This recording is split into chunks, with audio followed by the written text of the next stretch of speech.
जय जगन्नाथ बंधुगण आज आम जानिबा 29 एप्रिल 2025 मंगलवार दिन द्वादश राशि राशिफल विषय। एही दैनिक राशिफल चंद्रंको गोचर गणना को नहीं आधारित एवं चंद्रंको गोचर गणना आम जीवन में बहुत प्रभाव पकई थाए। तो आसंतु सर्वप्रथमे जानिबा आजिर तिथि और राशि नक्षत्र विषय। आज हेउची 29 एप्रिल 2025 मंगलवार बैशाख कृष्ण पक्ष द्वितीया संध्या 5 घंटा 31 मिनिट गते तृतीया। आज कृतिका नक्षत्र संध्या 6 घंटा 46 मिनिट गते रोहिणी नक्षत्र। आज वृषचंद्र अहोरात्र। आजिर सांवत्सरिक श्राद्ध द्वितीयार एकधिष्ट और पार्वण। आजिर शुभ बेला दिवा 7 घंटा 59 मिनिट रु दिवा 10 घंटा 34 मिनिट पर्यंत। आजिर सूर्योदय प्रातः 5 घंटा 24 मिनिट। आजिर सूर्यास्त संध्या 6 घंटा 18 मिनिट। आज बिछा राशि पुरुष मानक घात चंद्र एवं मकर राशि घात बार। आज बैतालु खाइबा निषिद्ध। तो बंधुगण आसंतु जानिबा आजिर राशिफल विषय। ता पूर्वरु आम चैनल को जो मैंने नुआ करी आछंती तले थिबा लाल रंगर सब्सक्राइब बटन को दबाई आम चैनल को सब्सक्राइब करंतु ओ पाखरे थिबा घंटी बटन को दबाई ऑल रे सिलेक्ट करंतु काहेकि ना आमे अपलोड करिथिबा प्रत्येक वीडियो रो नोटिफिकेशन आपण सर्वप्रथमे पाई परिबे। मेष राशि आपणक राशि द्वितीय स्थान रे चंद्रदेवंको गोचर आपणको निज बाणी द्वारा लाभ प्रदान कराइबा एवं आपण कौनसी गुरुत्वपूर्ण व्यक्ति को साक्षात करिबे जहार मार्गदर्शन आपणक कार्यक्षेत्र रे बहुत सहायक हेब। आपणक वक्तव्य एवं लेखनी रे मधुरता एवं आकर्षणर संचार हेब एवं आपणक कार्य सबुठारे प्रशंसित हेब। अधिकारी वर्ग आपणक कार्य को सम्मान करिबे। पारिवारिक जीवन रे नूतन सतेजता आसीब। जीवन साथी आपण को सम्मान करिबे तथा संपर्क मजबूत हेबाको लागिब। परस्पर को भल भाबरे बुझिबा पई एहा एक सुवर्ण सुजोग। सान भाई भौणींक ठारू आपण स्नेह पाइबे एवं सेमाने आपण को अनुसरण करिबे। प्रेम संबंध पई समय अनुकूल रहिछि एवं पूर्वरु रहितबा मतभेद दूर हेब। आर्थिक स्थिति रे उन्नति हेब एवं पारिवारिक संपत्ति वृद्धि हेब।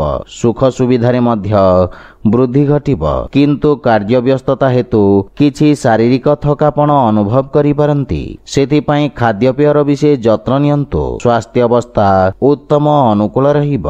आज आपण ओं गणपते नमः मंत्र जप करंतु शुभ फल पाइबे। वृष राशि आपणक राशि स्थान रे चंद्रदेवंको गोचर किछि समय धरि चाली आसुथिबा समस्यार समाधान करिब। आपणक आत्मविश्वास बढ़िबा द्वारा आपणक व्यक्तित्वर उन्नति हेब एवं आपणक स्वभावरु क्रोधर हानि घटिब एवं आपण चापरु मुक्ति पाइबे। वाणिज्य व्यवसाय क्षेत्र रे उन्नति हेबारु मन प्रसन्न रहिब। आपणक कार्य क्षेत्र रे किछि नुआ परिवर्तन करिबे जहा भविष्यत रे आपणको शुभ फल प्रदान करिब। जीवन साथी आपणक व्यक्तित्व रे आसीथिबा परिवर्तन द्वारा प्रभावित हेबे। संतान पक्षरु सुखद समाचार आपणक चिंता को ह्रास करिब। पितांक सहयोगरु आपणक अटकीथिबा कार्य अग्रगति करिब किंतु परिवारर वरिष्ठ सदस्यंक स्वास्थ्य प्रति विशेष ध्यान दियंतु ओ पितामातांकर सेवा करंतु। जदि कोनोसी निवेश करिबाकू चाहंती तेबे पितांक परामर्श अवश्य नियंतु। परिवारर अनावश्यक खर्च रे नियंत्रण लागि रहिब। कोनोसी प्रकार जीवाणु जनित रोग आपणको जंत्रणा देई पारे एवं नित्यकर्म प्रभावित हेबा कारणरू कार्य रे बाधा सृष्टि होई पारे किंतु स्वास्थ्य प्रति सचेत रहंतु।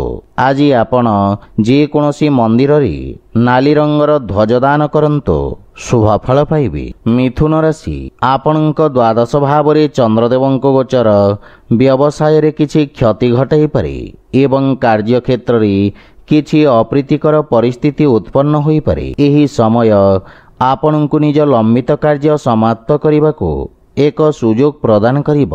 କିନ୍ତୁ କୌଣସି ନୂଆ କାର୍ଯ୍ୟ ହାତକୁ ନିଅନ୍ତୁ ନାହିଁ। ଅସୁରକ୍ଷିତ କାର୍ଯ୍ୟରୁ କ୍ଷତିର ସମ୍ଭାବନା ରହିଛି। ବିଶେଷ କରି ଷ୍ଟକ୍ ମାର୍କେଟରେ ନୂତନ ବିନିଯୋଗରୁ ଆପଣ ଦୂରେଇ ରୁହନ୍ତୁ। ରୋଜଗାର କ୍ଷେତ୍ରରେ କୌଣସି ପରିବର୍ତ୍ତନ ପାଇଁ ଏହି ସମୟ ଶୁଭ ନୁହେଁ। ପାରିବାରିକ ସ୍ଥିତି ଚାପଗ୍ରସ୍ତ ହୋଇପାରେ। ବିଶେଷ କରି କୌଣସି ଅନାବଶ୍ୟକ ଖର୍ଚ୍ଚରୁ ଆପଣ ଦୂରେଇ ରୁହନ୍ତୁ ଏବଂ କୌଣସି ପ୍ରକାର ଋଣ ନେବାଠାରୁ ଦୂରେଇ ରୁହନ୍ତୁ, ଅନ୍ୟଥା ଆପଣଙ୍କ କ୍ଷତିର ସମ୍ଭାବନା ରହିଛି। କିନ୍ତୁ ଭାଇ ଓ ଭଉଣୀଙ୍କ ସାହାଯ୍ୟରେ ଆପଣ ସମସ୍ତ ସମସ୍ୟାରୁ ମୁକ୍ତି ପାଇବେ। ଆର୍ଥିକ ସ୍ଥିତି ସାମାନ୍ୟ ଦୁର୍ବଳ ରହିବ। ଯେକୌଣସି ପ୍ରକାର ନିବେଶ କିମ୍ବା ସମ୍ପତ୍ତି କ୍ରୟ ବିକ୍ରୟକୁ ସଠିକ୍ ସମୟ ପର୍ଯ୍ୟନ୍ତ ସ୍ଥଗିତ ରଖନ୍ତୁ। ସ୍ୱାସ୍ଥ୍ୟାବସ୍ଥା ଉତ୍ତମ ଅନୁକୂଳ ରହିବ, କିନ୍ତୁ ଆଖି ସମ୍ବନ୍ଧିତ ସ୍ୱାସ୍ଥ୍ୟ ସମସ୍ୟାର ବିଶେଷ ଯତ୍ନ ନିଅନ୍ତୁ। ଆଜି ଆପଣ ଭଗବାନ ଗଣେଶଙ୍କୁ ଦୁବ ଅର୍ପଣ କରନ୍ତୁ, ଶୁଭ ଫଳ ପାଇବେ। କର୍କଟ ରାଶି, ଆପଣଙ୍କ ଲାଭ ଭାବରେ ଚନ୍ଦ୍ରଦେବଙ୍କ ଗୋଚର ଆପଣଙ୍କ ଲାଭର ସ୍ଥିତିକୁ ବୃଦ୍ଧି କରିବାରେ ସୁଯୋଗ ପ୍ରଦାନ କରିବ। ପୂର୍ବରୁ ଅଟକି ରହିଥିବା କାର୍ଯ୍ୟଗୁଡ଼ିକ ଅଗ୍ରଗତି କରିବ ଏବଂ ଆକସ୍ମିକ ଧନପ୍ରାପ୍ତିର ମଧ୍ୟ ଯୋଗ ରହିଛି। ବ୍ୟାପାର ବ୍ୟବସାୟ କ୍ଷେତ୍ରରେ ଆପଣ ପୂର୍ବରୁ କରିଥିବା କାର୍ଯ୍ୟ ଆପଣଙ୍କୁ ବହୁତ ଉତ୍ତମ ଫଳ ପ୍ରଦାନ କରିବ। ବ୍ୟବସାୟରେ ବୃଦ୍ଧି ଓ ପଦୋନ୍ନତି ହେବାର ଯୋଗ ରହିଛି। ଜୀବନ ସାଥୀଙ୍କ ସହିତ କୌଣସି କଥାକୁ ନେଇ ମତଭେଦ ଓ ମନମାଳିନ୍ୟ ଦେଖାଦେଇପାରେ, କିନ୍ତୁ ମାତାଙ୍କ ପୂର୍ଣ୍ଣ ସମର୍ଥନ ଆପଣଙ୍କ ଉପରେ ଲାଗି ରହିବ। ପାରିବାରିକ ପରିବେଶ ସୁଖଦ ହେବ ଏବଂ ଛୋଟ ପିଲାମାନଙ୍କ ସହିତ ଉତ୍ତମ ସମୟ ବ୍ୟତୀତ କରିବେ। ଆପଣଙ୍କ କାର୍ଯ୍ୟ ବ୍ୟସ୍ତତା ବୃଦ୍ଧି ପାଇବ। ପ୍ରେମ ଜୀବନରେ ନୂତନ ଊର୍ଜାର ସଞ୍ଚାର ହେବ ଏବଂ ଆର୍ଥିକ ସ୍ଥିତି ସୁଦୃଢ଼ ହେବାକୁ ଲାଗିବ। କିନ୍ତୁ ଅନାବଶ୍ୟକ ଖର୍ଚ୍ଚକୁ ନିୟନ୍ତ୍ରଣ କରିବା ଉଚିତ। ସ୍ୱାସ୍ଥ୍ୟାବସ୍ଥାର ବିଶେଷ ଯତ୍ନ ନିଅନ୍ତୁ ଏବଂ ନିତ୍ୟକର୍ମକୁ ନିୟମିତ ରଖିବାର ପ୍ରୟାସ ସହାୟକ ସିଦ୍ଧ ହେବ। ଆଜି ଆପଣ ଗରିବ ଲୋକଙ୍କୁ ଯଥାସମ୍ଭବ ସାହାଯ୍ୟ କରନ୍ତୁ, ଶୁଭ ଫଳ ପାଇବେ। ସିଂହ ରାଶି, ଆଜି କାର୍ଯ୍ୟକ୍ଷେତ୍ରରେ ନୂତନ ଯୋଜନା ଦ୍ୱାରା ଅଗ୍ରଗତି ହେବ। ବ୍ୟବସାୟୀମାନେ ନୂତନ ରୋଜଗାର ଏବଂ ଉନ୍ନତ ନିଯୁକ୍ତିର ସୁଯୋଗ ପାଇବେ ଏବଂ ଉଚ୍ଚ ଅଧିକାରୀଙ୍କ ସମ୍ପୂର୍ଣ୍ଣ ସହଯୋଗ ମିଳିବ। ରାଜକୀୟ ପକ୍ଷରେ ଜଡ଼ିତ ଲୋକମାନେ ଆର୍ଥିକ ଦୃଷ୍ଟିରୁ ଉପକୃତ ହେବେ। ନୂତନ ବ୍ୟବସାୟ ଆରମ୍ଭ କରିବା ପାଇଁ ଦିନଟି ଉତ୍ତମ ଅନୁକୂଳ ରହିଛି ଏବଂ ଲାଭର ସ୍ଥିତି ଉତ୍ତମ ରହିବ। ଆପଣଙ୍କ ନୂତନ ଚିନ୍ତାଧାରା ଏବଂ କ୍ରାନ୍ତିକାରୀ ଭାବନା ଆପଣଙ୍କ କାର୍ଯ୍ୟକ୍ଷେତ୍ରରେ ଉତ୍ତମ ପରିଣାମ ପ୍ରଦାନ କରିବ। ପାରିବାରିକ ଜୀବନରେ ପିତାଙ୍କ ସହିତ ସମ୍ପର୍କ ସୁଦୃଢ଼ ହେବ ଏବଂ ପରିବାରରେ ଏକ ମନୋରମ ପରିବେଶ ରହିବ। ସନ୍ତାନ ଆପଣଙ୍କ ମାର୍ଗଦର୍ଶନର ଅନୁସରଣ କରିବେ ଏବଂ ଆପଣ ଜୀବନସାଥୀଙ୍କ ଭାବନାକୁ ସମ୍ମାନ କରିବେ। ପରସ୍ପର ପ୍ରତି ପ୍ରେମ ଭାବ ବୃଦ୍ଧି ପାଇବ ଏବଂ ନୂତନ ଆୟର ଉତ୍ସ ସୃଷ୍ଟି ହେବ। ଆର୍ଥିକ ସ୍ଥିତି ସୁଦୃଢ଼ ହେବାକୁ ଲାଗିବ। ସ୍ୱାସ୍ଥ୍ୟାବସ୍ଥା ଉତ୍ତମ ଅନୁକୂଳ ରହିବ, କିନ୍ତୁ ଶ୍ୱାସ ସମ୍ବନ୍ଧିତ ରୋଗୀ ବିଶେଷ ସାବଧାନ ରହିବା ଉଚିତ। କିନ୍ତୁ ଅନାବଶ୍ୟକ ଯାତ୍ରାରୁ ଆପଣ ଦୂରେଇ ରୁହନ୍ତୁ। ଆଜି ଆପଣ ଓଂ ବିଘ୍ନେଶ୍ୱରାୟ ନମଃ ମନ୍ତ୍ରର ଜପ କରନ୍ତୁ, ଶୁଭ ଫଳ ପାଇବେ। କନ୍ୟା ରାଶି, ଆପଣଙ୍କ ଭାଗ୍ୟ ଭାବରେ ଚନ୍ଦ୍ରଦେବଙ୍କ ଗୋଚର କିଛି ସମୟ ଧରି ଚାଲି ଆସୁଥିବା ଉତ୍ତେଜନାମୂଳକ ପରିସ୍ଥିତିରେ ଉନ୍ନତି ଆଣିବ ଏବଂ ଭାଗ୍ୟ ଆପଣଙ୍କ ସପକ୍ଷରେ ରହିବ। ଷ୍ଟକ୍ ମାର୍କେଟ ଇତ୍ୟାଦି ଅସୁରକ୍ଷିତ କାର୍ଯ୍ୟରୁ ଆପଣ ଉପକୃତ ହେବେ। ବିଦ୍ୟାର୍ଥୀ ଛାତ୍ରଛାତ୍ରୀମାନଙ୍କ ପାଇଁ ସମୟ ଉତ୍ତମ ଅନୁକୂଳ ରହିବ। ରୋଜଗାର ପାଇଁ ପ୍ରୟାସ କରୁଥିବା ବ୍ୟକ୍ତି କିଛି ଉତ୍ତମ ଖବର ପାଇବେ। ପାରିବାରିକ ସମ୍ପର୍କରେ ରହିଥିବା ତିକ୍ତତା କମ୍ ହେବ ଏବଂ ଆପଣ ମାନସିକ ଚାପରୁ ମୁକ୍ତି ପାଇବେ। ପରିବାର ସଦସ୍ୟଙ୍କ ସହଯୋଗରୁ ଆପଣ ବ୍ୟବସାୟ କ୍ଷେତ୍ରରେ ମଧ୍ୟ ଆରାମ ପାଇବେ, କିନ୍ତୁ ମାତାଙ୍କ ସହିତ ସମ୍ପର୍କର ବିଷୟ ଧ୍ୟାନ ରଖନ୍ତୁ। ସାନ ଭାଇ ଭଉଣୀଙ୍କ ସମର୍ଥନରୁ ଲାଭ ମିଳିବ। ସେୟାର ମାର୍କେଟ ଆଦିରୁ ଆକସ୍ମିକ ଲାଭର ଯୋଗ ରହିଛି ଏବଂ ଆର୍ଥିକ ସ୍ଥିତିରେ ସୁଧାର ଆସିବ। ସ୍ୱାସ୍ଥ୍ୟାବସ୍ଥା ମଜବୁତ ରହିବ ଏବଂ ଅସ୍ଥାୟୀ ରୋଗରୁ ମୁକ୍ତି ମିଳିବ। ଆଜି ଆପଣ ଭଗବାନ ଶିବଙ୍କ ପୂଜାର୍ଚ୍ଚନା କରନ୍ତୁ, ଶୁଭ ଫଳ ପାଇବେ। ତୁଳା ରାଶି, ଆପଣଙ୍କ ରାଶି ସ୍ଥାନରୁ ଅଷ୍ଟମ ଭାବରେ ଚନ୍ଦ୍ରଦେବଙ୍କ ଗୋଚର ହେତୁ ଆପଣଙ୍କୁ କାର୍ଯ୍ୟକ୍ଷେତ୍ରରେ କିଛି ସମସ୍ୟାର ସମ୍ମୁଖୀନ ହେବାକୁ ପଡ଼ିପାରେ, କିନ୍ତୁ ଆକସ୍ମିକ ଧନଲାଭର ଯୋଗ ରହିଛି। ସାମାଜିକ କାର୍ଯ୍ୟରେ ଆପଣଙ୍କ ଯୋଗଦାନ ଆପଣଙ୍କ ପ୍ରଭାବ କ୍ଷେତ୍ରକୁ ବୃଦ୍ଧି କରିବ। ଆପଣଙ୍କ ବିପରୀତ ପରିସ୍ଥିତିରେ କାର୍ଯ୍ୟ କରିବାର କ୍ଷମତା ଆପଣଙ୍କ ସହକର୍ମୀଙ୍କୁ ପ୍ରଭାବିତ କରିବ। ପରିବାରରେ କୌଣସି ବ୍ୟକ୍ତିଙ୍କ ସହିତ ମତଭେଦ ହେବାର ସମ୍ଭାବନା ରହିଛି, କିନ୍ତୁ ଆପଣ ନିଜ ବାଣୀ କୌଶଳରେ ସମସ୍ତଙ୍କୁ ପ୍ରଭାବିତ କରିବେ। ଜୀବନସାଥୀଙ୍କ ସହିତ ସମ୍ପର୍କରେ ପ୍ରଗାଢ଼ତା ଆସିବ, କିନ୍ତୁ ପିତାଙ୍କ ସ୍ୱାସ୍ଥ୍ୟାବସ୍ଥାର ବିଶେଷ ଯତ୍ନ ନିଅନ୍ତୁ। ପ୍ରେମ ସମ୍ପର୍କ ମାନସିକ ଶାନ୍ତି ଏବଂ ସୁଖ ସୃଷ୍ଟି କରିବ ଏବଂ ଆର୍ଥିକ ଲାଭ ହେବ। ଶୁଭ କାର୍ଯ୍ୟରେ କରାଯାଇଥିବା ନିବେଶ ଆପଣଙ୍କ ଲାଭର ସ୍ଥିତିକୁ ଦ୍ୱିଗୁଣିତ କରିବ। ମାନସିକ ଚିନ୍ତା ସ୍ୱାସ୍ଥ୍ୟାବସ୍ଥାକୁ ଖରାପ କରିପାରେ। ବିଶେଷ କରି ଅନିୟମିତ ରକ୍ତଚାପ ଥିବା ରୋଗୀମାନେ ସ୍ୱାସ୍ଥ୍ୟାବସ୍ଥାର ବିଶେଷ ଧ୍ୟାନ ରଖନ୍ତୁ। ଆଜି ଆପଣ ଅସହାୟ ଲୋକଙ୍କୁ ଯଥାସମ୍ଭବ ସାହାଯ୍ୟ କରନ୍ତୁ, ଶୁଭଫଳ ପାଇବେ। ବିଛା ରାଶି, ଆପଣଙ୍କ ସପ୍ତମ ଭାବରେ ଚନ୍ଦ୍ରଦେବଙ୍କ ଗୋଚର ଆପଣଙ୍କୁ ସମସ୍ତ ଚ୍ୟାଲେଞ୍ଜର ମୁକାବିଲା କରିବାରେ ଶକ୍ତି ପ୍ରଦାନ କରିବ ଏବଂ ଆପଣ କର୍ତ୍ତୃପକ୍ଷଙ୍କ ସମର୍ଥନ ପାଇବେ। ସମସ୍ତ ନିଷ୍ପତ୍ତି ଆପଣଙ୍କୁ ଇଚ୍ଛାକୃତ ସଫଳତା ପ୍ରଦାନ କରିବ। ଯଦି ଆପଣ ଭାଗିଦାରୀରେ କୌଣସି କାର୍ଯ୍ୟ ଆରମ୍ଭ କରିବାକୁ ଯୋଜନା କରୁଛନ୍ତି, ତେବେ ସମୟ ଅତ୍ୟନ୍ତ ଶୁଭ ରହିଛି। ଛାତ୍ରଛାତ୍ରୀମାନେ କିଛି ନୂଆ ଶିଖିବାର ଅବସର ପାଇବେ ଏବଂ ପିତାମାତାଙ୍କ ଆଶୀର୍ବାଦ ସହିତ ଯେକୌଣସି ନୂତନ କାର୍ଯ୍ୟ ଆରମ୍ଭ କରନ୍ତୁ, ସଫଳତା ପାଇବେ। କିନ୍ତୁ ସନ୍ତାନଙ୍କ ସ୍ୱାସ୍ଥ୍ୟ ଏବଂ ଭବିଷ୍ୟତ ସମ୍ବନ୍ଧିତ ଚିନ୍ତା ଆପଣଙ୍କୁ ବ୍ୟଥିତ କରିବ। ଜୀବନସାଥୀଙ୍କ ସହିତ ସମ୍ପର୍କରେ ମଧୁରତା ଆସିବ ଏବଂ ପରସ୍ପର ପ୍ରତି ଥିବା ଭୁଲ ଧାରଣା ଦୂର ହେବ। ପ୍ରେମ ଜୀବନରେ ଏକ ନୂତନ ଆରମ୍ଭ ହେବ ଏବଂ ସମ୍ପର୍କ ସୁଦୃଢ଼ ହେବାକୁ ଲାଗିବ। ଆର୍ଥିକ ସ୍ଥିତି ମଜବୁତ ହେବ ଏବଂ ଆଂଶିକ ଲାଭ ପାଇପାରିବେ। ରାଜକୀୟ କାର୍ଯ୍ୟରେ ସଫଳତା ପାଇବେ ଏବଂ ପେଟ ସମ୍ବନ୍ଧିତ ରୋଗରୁ ମୁକ୍ତି ମିଳିବ, କିନ୍ତୁ ସ୍ୱାସ୍ଥ୍ୟାବସ୍ଥାର ବିଶେଷ ଧ୍ୟାନ ରଖନ୍ତୁ। ଆଜି ଆପଣ ପିତୃଲୋକଙ୍କୁ ତର୍ପଣ କରନ୍ତୁ, ଶୁଭଫଳ ପାଇବେ। ଧନୁରାଶି, ଆପଣଙ୍କ ରାଶି ସ୍ଥାନରୁ ଷଷ୍ଠ ଭାବରେ ଚନ୍ଦ୍ରଦେବଙ୍କ ଗୋଚର ଆପଣଙ୍କ ଖର୍ଚ୍ଚରେ ବୃଦ୍ଧି କରିବ। ଆପଣ ନିଜ ବୁଦ୍ଧି ଏବଂ କୌଶଳ ବଳରେ ନିଜ ସମସ୍ତ ଲକ୍ଷ୍ୟକୁ ହାସଲ କରିବାରେ ସକ୍ଷମ ହେବେ ଏବଂ ଆପଣଙ୍କ କିଛି ଗୁପ୍ତ ଶତ୍ରୁ ଆପଣଙ୍କ ଭାବମୂର୍ତ୍ତିକୁ ନଷ୍ଟ କରିବାକୁ ପ୍ରୟାସ କରିବେ। ଆପଣ ନୂତନ ଲୋକଙ୍କ ସହିତ ସାକ୍ଷାତ କରିବେ। କ୍ୟାରିୟରରେ ଉତ୍ତମ ଉନ୍ନତିର ଯୋଗ ରହିଛି।